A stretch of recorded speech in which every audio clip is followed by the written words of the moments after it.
Hi guys, Jordan from BMP. Just going to do the handover video on your Mclouis Glen 432. So if we look under the bonnet to start with, we've got the engine battery over on the left hand side. So if you wanted to jump start or replace the engine battery, that's where that is.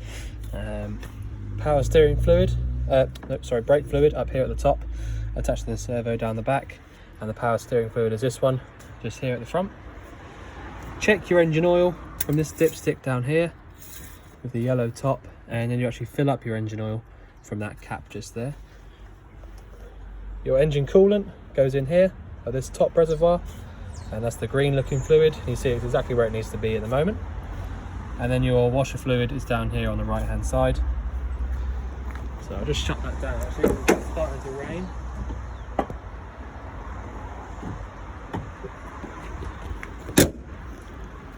We've also got your diesel filling point just here. So you literally push on this left hand side and that opens that up. You need your ignition key to get that open. Freshwater inlet is this one just here. Just wiggle that out, push in and round to the right to lock that up, and then you'll need your key to actually fully lock it. Pop that in and then just turn it whichever way it will go, and then take it out. And you see now it just spins. Your boiler vent is this one just here, which you need to take this cover off before you use. Your gas locker, so you've got a new bit of hose and also a regulator. To turn the bottle on, it's anti-clockwise round to the left, and to turn it off, it's clockwise round to the right. I will just leave that on for a minute. Not really much to show at the back except for your toilet cassette locker. So to open that, to actually take that out, lift the yellow button at the bottom and then pull it all the way out towards you. And then that's basically where you put your blue fluid into once you've emptied it. Give it a swish about and pop it back in. And you also your hookup cable point is up here as well. So if you're at a campsite or at home, you better plug your hookup into there. And it has got a little sort of a lock there, like you heard, which when I closed it, just to stop it flapping around when you're driving. Anything else under there? No, I don't think so. And the other thing, the only thing to show you here, I think, is just this great big locker. So you've got lots and lots of storage under there, all the way through, which has also got a new sort of lock catch on there. So it's nice and strong. If I just lock that up, push against it, and then just turn the key whichever way it'll go until it comes out. Same again, push against it all the way around until the key comes out, and that's it. So we have a look around the inside now. Right, so nice and simple layout in here, which is ideal really. You will need a little clicker or igniter or lighter or whatever to light these up, because they don't actually have their own individual ignition. Essentially what you need to do is, like I said, just have a lighter, like a long reach lighter or something like that, whilst you push in and round to the left on any one of these. So you've got left, middle and right, and that will just light straight up, just like any household cooker. You've got a thermocouple on the back of all of these, which you'll also have at home, on a gas cooker. What it means is that basically if you had a gas fire, from here or whatever, or the flame got blown out or whatever, it would notice that there's no burning gas coming through. So if the flame went out and you didn't turn this button off, the gas would stop itself from coming through. It's called a flame failure device. So basically it will stop any unburned gas coming through, to stop any sort of explosion or anything like that. So that's there as they all work. We have to check that as part of the have check, so that's all good. You've got a mixer tap, so you basically just got hot water to the left, cold to the right, and you have got a little thing in there which tells you that. Not really much to show you on that, to be honest. It's just a sink. I'll obviously show you how to heat the water up first, which is from that button there, but it's pretty straightforward on that side of things. So your fridge, you've got a three-way fridge, and it's pretty simple how it works. If you had a hookup cable plugged in, then you would turn it to this one here. So that's your hookup point. If your engine was running, you turn it to here. And if your gas was on, You go all the way down to the bottom. That little light there will start to flash, and you'll hear it igniting actually. And all you need to do, as long as you've got your gas on, push this button in, just wait for it to light up. So there you go, I heard it light up, and I can also see that that little button in, that little light in there has stopped flashing, because that means the igniter has stopped. And now I can let go of that. And that's it. So as long as if you've got this downwards facing the gas symbol, this out, and this isn't flashing, then that's one way of knowing that your gas is definitely lit on the fridge. Otherwise, if you want to double check, you can go outside to your 2 fridge vents that are just behind here and put your hand over the outside of the top vent, and you'll feel hot air coming through there after about 2 or 3 minutes. So that is another way of checking. Or, no, I was just wondering. Some of the fridges have got a little peephole inside, but this one hasn't. So that's the only 2 ways to check it, but they are more than reliable. So yeah, just make sure that you do that. Make sure that it's definitely lit up. And the idea with the actual fridges to get them cold is to either use your gas or your mains hookup selector and leave it perhaps overnight before you go away is the best way to do it, really, with all of your stuff in it. And then by the morning, when it's all cold and you're ready to leave, just switch it over to this one here, your battery symbol, and then basically that'll just keep the fridge cold for when your engine's running until you get to where you're going.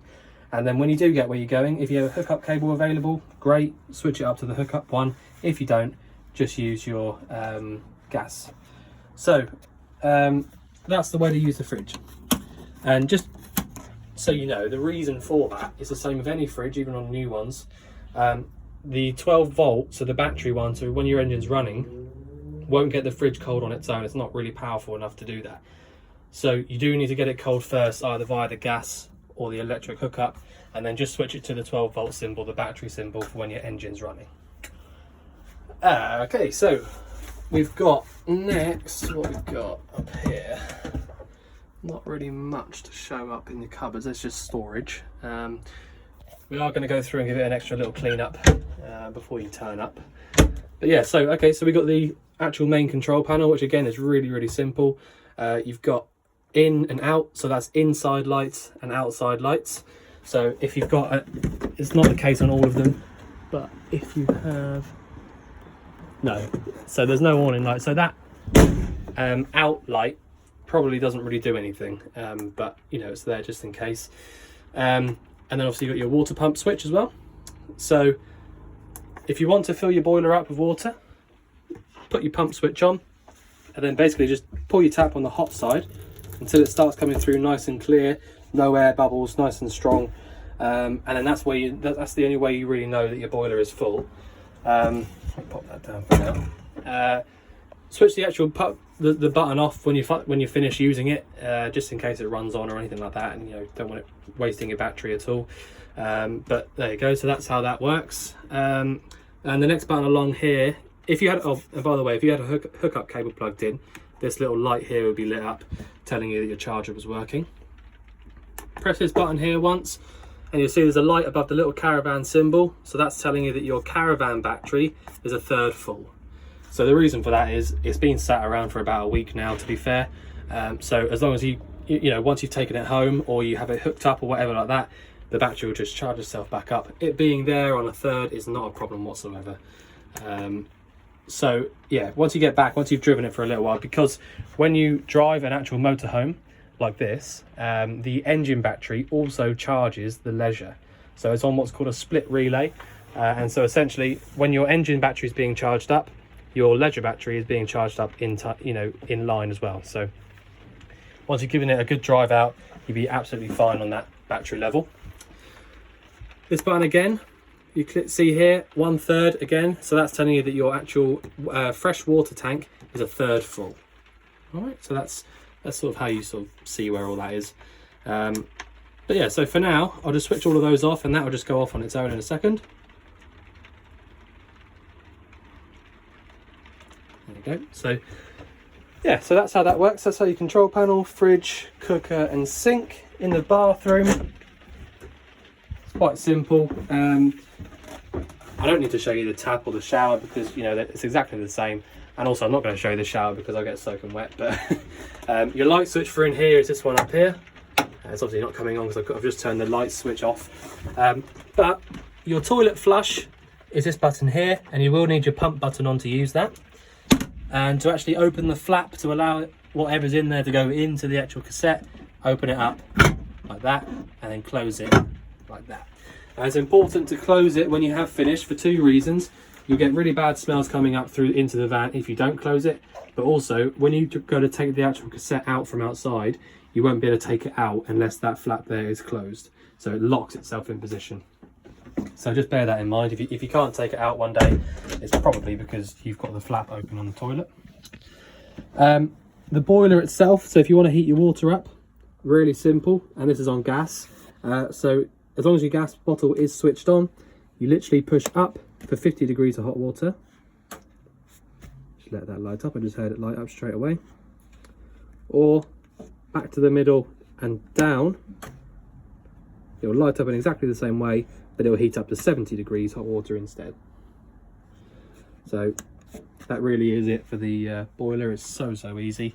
But like I say, two things with the boiler. You need to make sure that your vent is off, or the cover is off on the outside before you do anything, because otherwise it won't light up and it will just sort of like, well, I don't know, it can be a bit ugly. They sort of like overheat. If they do light up and the cover's still on, they can sort of burn themselves out. So just make sure that you do take that cover off. As for the heater, it's so easy. All you need to do, you've got an electronic ignition. So essentially this side here is the whole lighting the whole thing up. All right, so all you need to do, turn it around to sort of 2 or 3, watch in this hole and then push down. There you go, you see the flames lit up there. Now if I show you what I'm going to do up here, lift up and then turn around to about 5 or 6. If you watch what happens when I do that. Now it's quite a cold day, so don't expect that to stay on first time unless it's a really good one, which actually it is. See, so normally on a nice cold day like this, you'd see sort of a yellow flame going all over the place and it'll probably go out, which is fine. It's totally normal. That's why I said it just then. I was expecting it to. But if you turn it back to 0 and then just try it again, so over to 2 or 3, push down for the pilot flame, watch inside, and then just turn it around to sort of 6 or 7. And then once that is lit, like it is now, see that's staying on now, that's not going to go off. Turn that around to whatever number you want. And then after about 5 minutes or so, you'll have really hot air coming out through the front of this. But the nice thing with this particular van is that you've got the blown air heating as well. So basically, you heat this entire system up here, and then you push this button to the left. And as you can hear at the back, there's a fan spinning just behind it. And then any sort of vent around the van like that one, at the bottom, the circular vent, there'll be a couple dotted around, but there's probably one in the bathroom as well. You'll start getting hot air pumping through there after about 5 minutes. All right, so really that is it. You know, it does get a bit of getting used to, you know, like anything, but yeah, so simple. And I am really impressed that has stayed on first go. So yeah, it's a really good little space heater you've got there. And the other thing is, sometimes these can sort of, if you're a bit heavy-handed with these bits and pieces, they can crack and go a bit funny, but obviously this one hasn't, and it's been kept really well. So yeah, you've got a nice fan with this one. So if I could just show you now, so if you watch down there, all I'm going to do is turn this all the way back round to the left to the 0. So if you watch what happens, pilot off. All right, so you see the little red light in there. That's another thermocouple, just like I showed you on the sink, on the hob. So even your fridge, grill, oven, everything, even the boiler, they've all got thermocouples. So if the flame blows out without you realising, it won't allow loads of excess gas to pump into the van without you realising. So that's good. And then to switch that back off, just back into the middle like that. One thing to point out, or something that I always say, if you are going to use the space heater for any period of time, if I was you, well, I mean, unless it's, you know, literally as quick as that, I would leave the fan going for 2 or 3 minutes after you've even turned it off, because you'd be amazed how much heat comes out through this when you switch them off if you don't have the fan heating. And obviously they are built to do that, but something I personally like to do, because when you have the fan on, all of the air is being sucked through the back, out through the nice vents around the van, so it's quite evenly distributed. But if you turn it off and turn the fan straight off, like I say, you'd be amazed how much hot air comes up through here. Another thing to sort of mention, I think it says it next to it there, but do not hang clothes over that like a radiator, because they will burn. It gets far hotter than a normal household radiator, because it's not water filled. It's literally just a pure gas flame and these little fins. So do not hang clothes over it unless you want them to burn up, and yeah, so just bear that in mind. It's very important. What else have we got? A few bits and pieces in here, but nothing really to show you, I don't think. This, just be careful with this. I mean, they are covered up nicely, so they're obviously made for it, but this is the actual exhaust or the vent for the heating. So this thing I just showed you there, so if you have that on for a good half an hour or so, this pipe here will get quite hot, so just bear that in mind. In the actual cab, there's a few nice bits to show you. So you've got a 5-speed manual gearbox, which is super reliable. Obviously reverse is lift up on the back there and up and over to the top left. Hazard lights are there in the middle, and obviously all your fan control settings are just here below it. If you want to demist the screen, you can go from the outside, so turn it to the right just here, and then use your screen on the right hand side there where it is, or the bottom one, and that will help to sort of demist it. So yeah, that's something to bear in mind. You switch your lights on from the left hand stalk just here by turning just the top part, and then obviously your washers and wipers are on the right hand side. A few little bits up here, so you've got the ladder to actually get up to the overcab bed. That's all there, so that literally just hooks over on those. And you've also got your great big table which sits on those two little brackets there. So it's all there, and it's all exactly how it was when it was new. So yeah, what else have we got? Another Mclouis thing, which is nice. You've got these little locks on the inside, so even if you lock it from down here, which you also can do from the inside, if I've just gone the wrong way, let me show you. So you open it up by lifting this up and pushing, but if you close it and then push down on that, you won't be able to open that from the outside. All right, so if you're inside and you want to lock it up from inside, that's how you do it. Just push down. But then, like I say, you can also put these little bits across as well if you want to, just for a little bit of extra security. So for if you were going to leave the van for a little while, then if I was you, I would lock it obviously, but use those two little clips as well, and then just jump out the front. Because obviously, to be fair, these motorhome doors aren't as secure as the front doors and the actual cab doors. So if you can do that as well, then it's much stronger than it normally would be. Just a little point. So yeah, I think so. We've done the heating. Oh, there you go. So I'll just show you this as well. So you've got a oven / grill. Well, it is both, but so all you need to do really to light this up, again, you will need a lighter to do this, so one of the long reach sort of candle lighters if you like, or whatever. You got a little diagram here, so push in and round to the right for the grill, so that's the bit at the top, and then push in and round to the left for the oven. But yeah, so again, they've all got thermocouples on them, and they've all been checked as part of the hab check. So yeah, so I think that's pretty much all I can show you. Or if I just show you your blinds, you've got a little fly screen here which goes down, and also a main blind.